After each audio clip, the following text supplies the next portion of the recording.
How are we doing, folks? Well, I just thought I'd give you a quick update to kind of explain to you where we're at now with the project of replacing the engine in the van and the gearbox.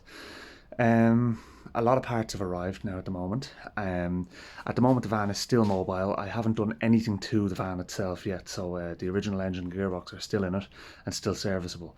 But they will be coming out over the next while. So what I've got so far is an engine crane,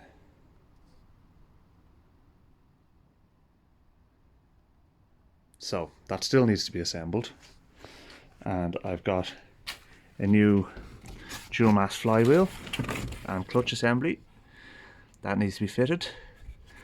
There's a clutch release bearing down there as well too, and various different things like timing belt, water pump, there's an oil filter there.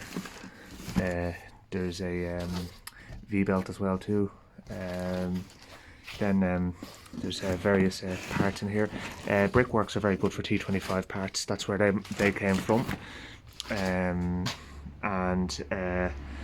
Tim Shettle at Ultimate Engineering has sent me this parcel here. And this has the conversion kit in it basically, and I had a quick look at it and it is really, really well made.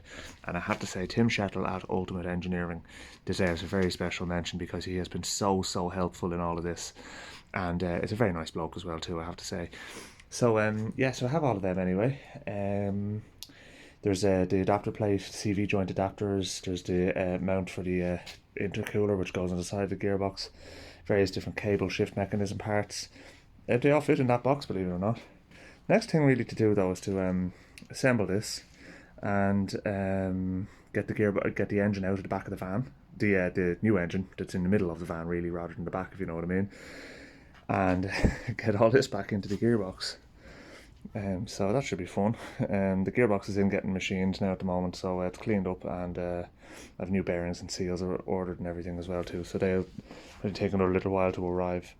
But once we have the gearbox back together, then we can mate the engine and gearbox together, and then start building everything up on the garage floor. And I want the engine to run on the garage floor before I put it near the van. So I'm coming up short trying to find parts from an old Passat though, so that's another thing I need to do. I need to get the intercooler, 2 pipes, and a starting motor. I can get the starting motor, but the intercooler and pipes are actually proving quite difficult to get. I will find them though. But more to the point, one thing that is driving me up the bloody wall: the amount of cardboard. What the hell do I do with all of this? And there's more to come. I'm snowed under with cardboard, and my recycling bin, oh Jesus, my recycling bin only gets collected every 2 weeks. So first world problems at their best. Anyway, stay tuned to find out how I resolve this issue and more, only on End Float.